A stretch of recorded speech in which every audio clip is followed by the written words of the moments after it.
Halo semuanya, selamat datang di channel yang tidak layak untuk dihina ini. Sebelum kita mulai, atur posisi santainya, seruput kopinya, dan mari kita berhayal. Melanjutkan cerita sebelumnya, gas berwarna hitam itu menutupi langit, dan mengubah langit yang cerah menjadi kegelapan yang mengerikan. Tidak hanya gas yang sangat gelap, bentuknya juga terus berubah tanpa henti. Seolah-olah mereka adalah makhluk hidup, dan itu benar-benar mengesankan. Jika seseorang harus mengamati dengan seksama, maka seseorang bahkan akan melihat sepasang mata kosong di cakrawala yang luas. Itu benar-benar terlihat menakutkan. Gas hitam itu benar-benar menakutkan, bahkan saking menakutkannya, sehingga banyak murid dengan kultivasi yang lebih rendah tidak berani melihat mereka. Namun meskipun mereka menutup mata agar tidak melihatnya, mereka masih merasa gemetaran karena ketakutan. Orang harus tahu bahwa, hal yang paling menakutkan tentang gas hitam bukanlah bentuknya. Itu justru sebaliknya, itu adalah aura yang menakutkan. Aura itu mampu memasuki organ mereka, dan menembus jauh ke dalam jiwa mereka. Belum lagi bahwa aura itu mampu membuat hati mereka bergetar, tapi aura tersebut bahkan dapat menyebabkan mereka mengalami halusinasi, dan mulai mendengar ratapan hantu dan lolongan serigala. Pada saat ini, rambut hitam panjang si ratu yang indah berkibar-kibar tertiup angin, dan sepasang matanya yang sangat indah telah berubah warna menjadi merah. Dia pun secara perlahan membuka lengannya, dan kemudian seluruh langit berubah warna. Dia adalah ratu pembunuh dari kedalaman kegelapan. Sangat menakutkan. Kekuatan macam apa ini? Dia hanya seorang raja bela diri peringkat 5, lalu bagaimana mungkin dia bisa memiliki kekuatan yang menakutkan ini? Apakah ini Asura World Spirit yang legendaris? Bagaimana bisa ada roh dunia yang menakutkan di dunia ini? Seru kerumunan. Pada saat ini, kekacauan memenuhi langit di atas divisi Asura. Maka secara praktis, semua murid telah ketakutan oleh kekuatan si ratu. Dengsen begitu, bagaimana mungkin mereka bahkan berani mengejek dan menertawakan Chu Feng lagi? Mereka benar-benar sangat takut, sehingga mereka mulai mundur berkali-kali dan ingin melarikan diri dari wilayah divisi Asura.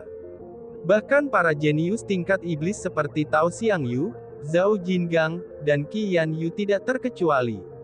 Mereka juga dipenuhi dengan ketakutan, dan kegelisahan seperti orang lain. Pada saat ini, hanya satu orang yang relatif tenang. Adapun orang itu, dia adalah kepala kedua dari divisi penyelidikan surga, peringkat 8 Raja Bela Diri, yaitu Bai Yun Xiao.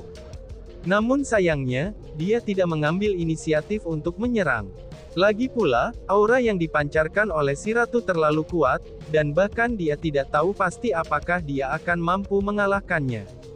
Jika dia mampu mengalahkannya, maka semuanya itu akan baik-baik saja, karena itu adalah sesuatu yang harus terjadi. Karena bagaimanapun juga, dia adalah salah satu jenius top Gunung Qianwood.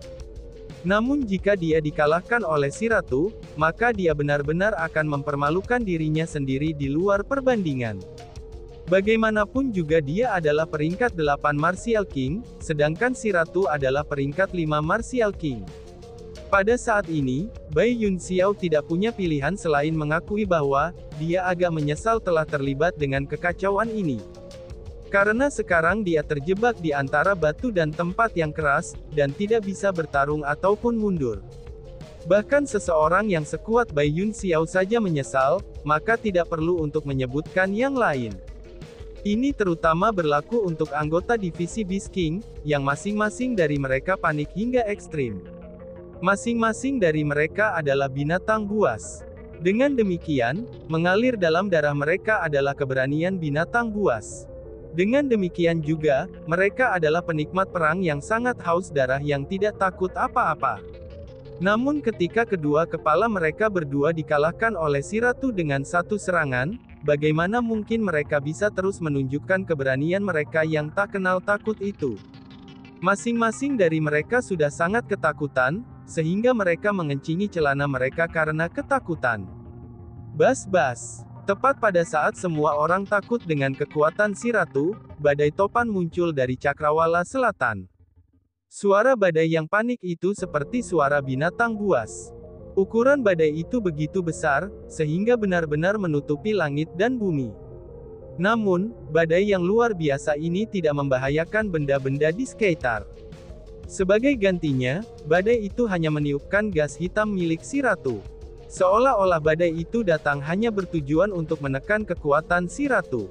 Kecepatan badai itu sangat cepat, dan itu tiba di depan semua orang dalam waktu singkat. Pada saat badai itu berhenti bergerak, gas hitam si ratu telah sepenuhnya tersebar. Ini, seru kerumunan. Setelah badai itu berhasil menekan kekuatan si ratu, dan badai itu juga menghilang ke udara.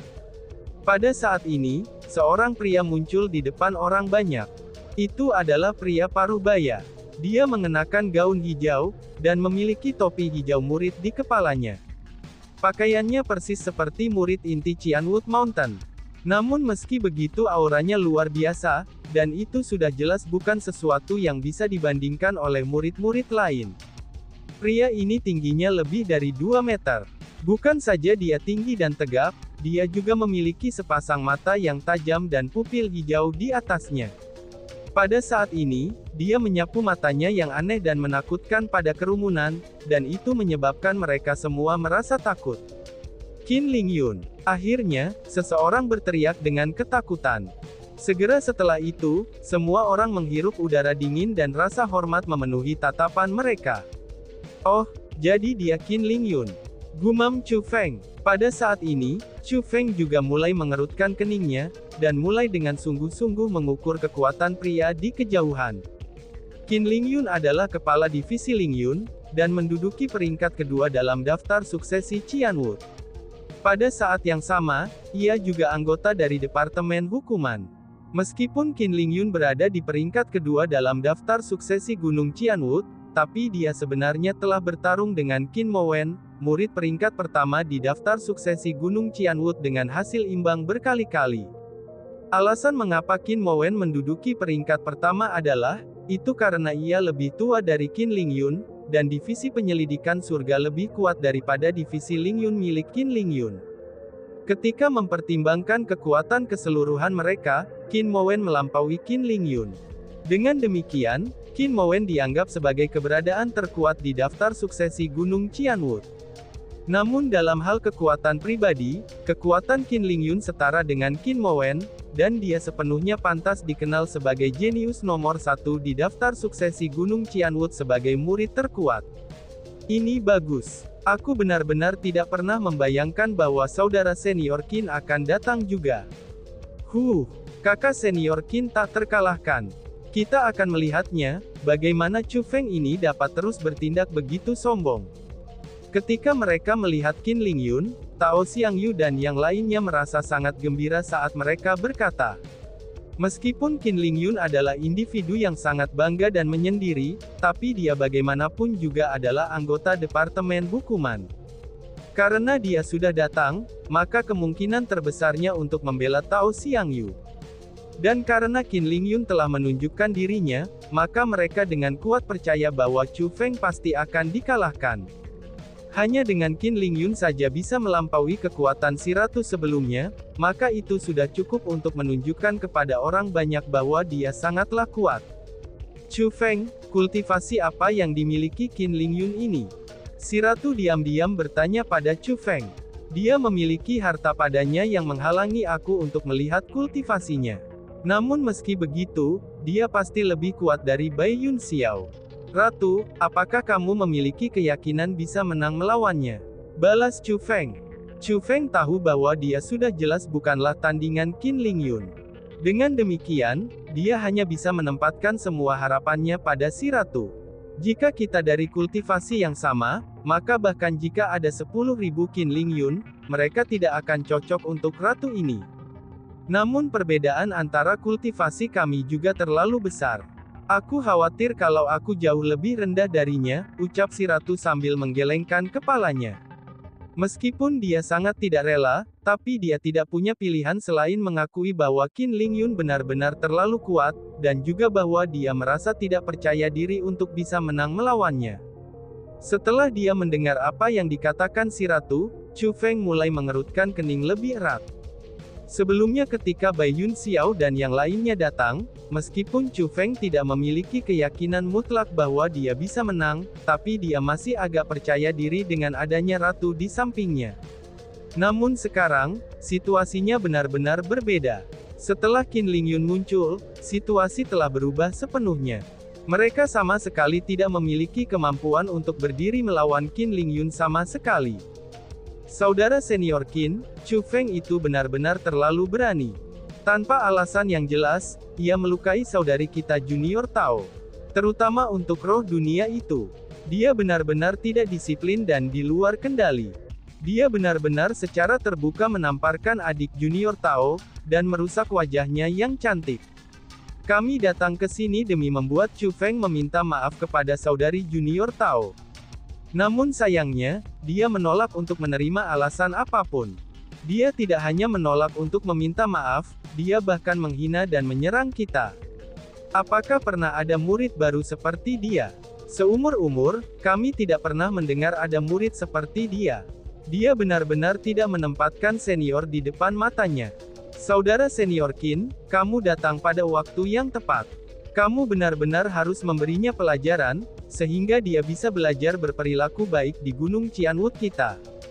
Pada saat ini, Bai Yun Xiao, Zhao Jingang, Tao Xiangyu, dan Qian Yu, mereka semua segera terbang ke sisi Qin Lingyun, dan mulai tanpa malu membalikkan yang benar dari yang salah, dan menempatkan semua kesalahan pada Chu Feng.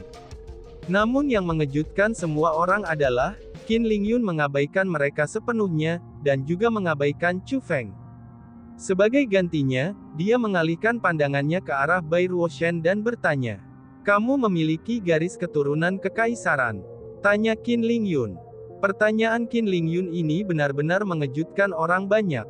Bukan hanya Tao Xiangyu dan yang lainnya yang terkejut, bahkan Bai Ruoshan juga terkejut. Namun sayangnya, Bai Ruoshan masih menjawab dengan sikap dingin. "Iya, apakah ada masalah?" jawab Bai Ruoshan. "Klan kekaisaran mana kamu berasal?" tanya Qin Lingyun lagi. "Apakah ini urusanmu?" jawab Bai Ruoshan yang menjadi sedikit kesal. "Bicaralah," teriak Qin Lingyun. Namun siapa yang akan menyangka, bahwa ekspresi Qin Lingyun tiba-tiba saja berubah, dan dia benar-benar akan menggeram padanya. Penindasannya langsung turun pada Bai Ruoshan, dan itu menyebabkannya tidak bisa terbang di langit, dan juga menghempaskannya ke tanah dengan kejam. Bang! Dampaknya yang cukup besar, itu meninggalkan kawah raksasa di belakang. Jejak darah juga mengalir dari sudut mulut Bai Ruoshan. Namun meski begitu, ini tidak cukup untuk membuat Bai Ruoshan menyerah. Dia pun segera mengumpulkan kekuatannya untuk menopang dirinya kembali. Setelah itu, dia mengaktifkan Bloodline kekaisarannya, dan dia berencana untuk melakukan serangan balik.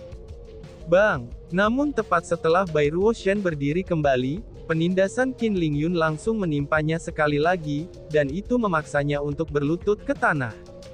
Meskipun Bai Ruoshan berusaha untuk bangkit kembali, tapi dia tidak bisa melakukannya. "Kamu benar-benar keparat," teriak Chu Feng. Untuk melihat Bai Ruoshan dipukuli sedemikian rupa, bagaimana mungkin Chu Feng tidak melakukan apa-apa? Petirnya segera muncul, dan kultivasinya langsung meningkat ke peringkat 5 Raja Bela Diri. Dengan membalik telapak tangannya, Demon Sealing Sword muncul di tangannya. Setelah ia mencapai kondisi puncaknya, tubuh Chu Feng bergerak dan menyerbu ke arah Qin Lingyun. Pada saat yang sama Chu Feng meluncurkan serangannya, si Ratu-Ratu juga melesat ke depan. Selanjutnya untuk mencegah Chu Feng dari cedera, kecepatannya telah melebihi Chu Feng, dan dia datang sebelum Chu Feng menyerang Qin Lingyun terlebih dahulu. Saat dihadapkan dengan serangan Chu Feng dan si Ratu yang masuk, Qin Lingyun hanya mendengus dingin. Kemudian, dengan gelombang lengan bajunya, penindasan yang tak terbatas langsung menyapu cakrawala dan menuju Chu Feng beserta si Ratu. Kekuatan yang menindas itu luar biasa sengit. Selain itu, penindasan itu juga sangat cepat. Meskipun tidak mengandung kekuatan bela diri, tapi itu bukan sesuatu yang bisa ditahan si Ratu dan juga Chu Feng. Dalam sekejap, Chu Feng merasakan sejumlah besar gravitasi menabraknya, dan itu seperti dia sedang menabrak sebuah gunung. Ketika pandangannya kabur, tubuhnya kehilangan keseimbangan.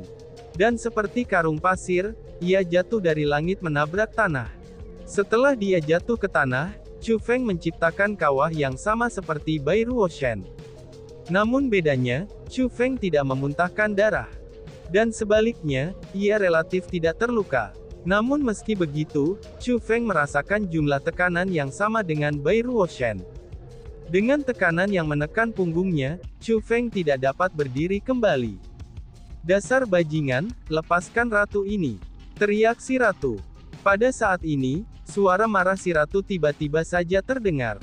Menggunakan mata surgawinya untuk melihat, Chu Feng menemukan bahwa si ratu juga ditekan ke kawah besar di tanah, dan dia juga tidak dapat bergerak sama sekali. Pada saat ini Chu Feng sudah tidak tahan lagi, dan mulai berteriak dengan marah. "Qin Lingyun, jika ada sesuatu yang kamu inginkan, maka datanglah padaku." Hanya beraninya menggertak wanita, apakah kamu masih layak disebut seorang pria, teriak Chu Feng. Namun yang mengejutkannya adalah, Qin Lingyun mengabaikannya sepenuhnya, dan mengabaikan si ratu juga. Meskipun mereka berdua mengutuknya, dia mengabaikan mereka berdua sepenuhnya. Sebagai gantinya, dia mengalihkan pandangannya ke arah Bai Ruo Shen yang berlutut di tanah. "Aku akan bertanya lagi, kamu berasal dari klan kekaisaran mana?" tanya Qin Lingyun. "Cui," Bai Ruo Shen tidak menanggapinya, dan malah meludahkan seteguk air liur ke tanah. "Kamu benar-benar orang yang menolak bersulang hanya untuk dipaksa minum yang hilang," ucal Qin Lingyun. Melihat reaksi Bai Ruo Shen, Qin Lingyun menjadi sangat marah. Dengan ujung jarinya, kekuatan bela diri melonjak maju.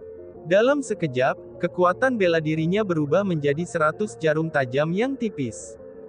Jarum-jarum itu benar-benar tipis, bahkan saking tipisnya sehingga mereka seperti benang. Namun jarum-jarum itu sangat panjang, dan masing-masing dari mereka memiliki panjang 1 meter. Pada saat ini, mereka terbang seperti rintik hujan.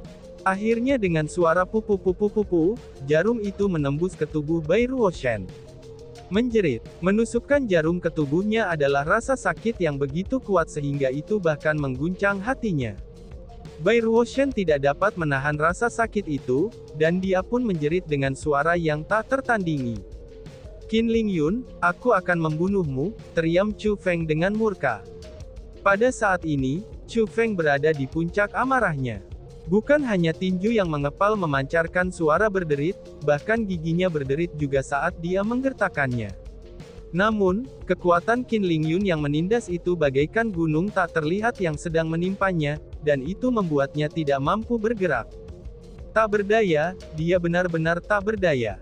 Meskipun dia sangat marah sehingga dia bisa makan seseorang, meskipun dia memiliki tekad untuk membunuh lawannya, tapi dia bahkan tidak dapat meluncurkan serangan apapun. Pada saat ini, Chu Feng menyadari perbedaan antara dia dan Qin Lingyun. Paling tidak, perbedaan kekuatan mereka saat ini sama besarnya dengan surga dan bumi. Ini adalah kekuatan murid terkuat Gunung Qianwu. Chu Feng tidak punya pilihan selain mengakui bahwa, saat ini dia bukan tandingan Qin Lingyun. Adapun Qin Lingyun, dia benar-benar mengabaikan reaksi Chu Feng. Dia dengan ringan mengaitkan jarinya, dan banyak tetesan darah mulai terbang ke segala arah. 100 jarum tipis yang dibentuk oleh kekuatan bela diri itu, mereka segera ditarik keluar dari tubuh Bai Ruo Shen. Dengan membalik pergelangan tangannya, jarum-jarum itu mulai berubah. Dari yang awalnya berjumlah 100 jarum, dan sekarang mereka berubah menjadi 1000 jarum. "Maukah kamu mengatakannya sekarang?" tanya Qin Lingyun lagi. Namun, orang bisa mendengar jejak kemarahan samar dari nadanya saat ini. "Jika kamu punya nyali, maka bunuh saja aku," teriak Bai Ruo Shen. Meskipun disiksa, dia menolak untuk menyerah. "Aku akan mengabulkan keinginanmu untuk mati," ucap Qin Lingyun. Segera, Qin Lingyun pun tidak menunjukkan belas kasihan. Dengan gerakan jarinya, 1000 jarum tipis itu terbang ke bawah menuju Bai Ruo Shen secara bersamaan. Adegan ini benar-benar terlalu kejam. Ada beberapa orang yang tidak mampu terus menonton, dan mereka hanya bisa memejamkan mata atau memutar kepala. Namun ada juga orang yang menonton adegan itu dengan penuh minat. Adapun Tao Xiangyu dan yang lainnya, mereka bahkan tersenyum bahagia. Mereka benar-benar ingin Qin Lingyun membunuh Bai Ruoshan. Bang bang bang bang bang bang. Namun, tepat pada saat ketika jarum tipis itu akan menembus ke tubuh Bai Ruoshan, mereka tiba-tiba meledak dan berubah menjadi sekelompok kekuatan bela diri yang tidak teratur sebelum menghilang. Apa yang sedang terjadi? Seru kerumunan. Banyak orang yang terkejut dengan pemandangan ini. Namun lebih banyak lagi orang yang mengalihkan pandangan mereka ke arah Qin Lingyun. Mereka merasa bahwa Qin Lingyun telah menghentikan serangannya pada saat yang paling penting. Dia seperti hanya sedang menakuti Bai Ruoshan, dan bahwa dia tidak memiliki niat untuk benar-benar membunuhnya. Saudari junior Jiang, mengapa kamu menghentikan aku? Tanya Qin Lingyun. Namun hal yang mengejutkan semua orang, Qin Lingyun mulai mengerutkan kening dan melihat ke arah belakang Bai Ruoshan. Bas-bas. Pada saat ini, ruang di belakang Bai Ruoshan bergetar sedikit. Segera, seorang wanita muncul di depan garis pandang semua orang. Itu adalah wanita cantik. Meskipun dia tidak bisa dianggap sebagai kecantikan yang menakjubkan, tapi dia memiliki semacam udara dewasa baginya. Dia, ini benar-benar dia. Ucap Chu Feng. Ketika dia melihat wanita ini, Chu Feng langsung terkejut. Itu karena, wanita ini adalah wanita yang sama yang dia temui di Taman Obat Firmamen. Jiang Furong. Dia juga datang. Ketika mereka melihat wanita ini, Tao Xiangyu dan yang lainnya mulai mengerutkan kening mereka, dan kegelisahan mulai muncul di wajah mereka. Orang harus tahu, bahwa Jiang Furong ini juga bukan karakter biasa. Tidak hanya dia peringkat ketiga dalam daftar suksesi Qianwu, dia juga memiliki tubuh ilahi. Lebih jauh lagi, telah dikatakan bahwa asalnya sangat misterius, dan bahkan dia sendiri beserta keluarganya juga sangat kuat. Bahkan seseorang seperti Qin Lingyun harus memberikan wajahnya untuknya. Dan tiba-tiba saja bersambung. Sekian dan terima kasih banyak. Bye-bye.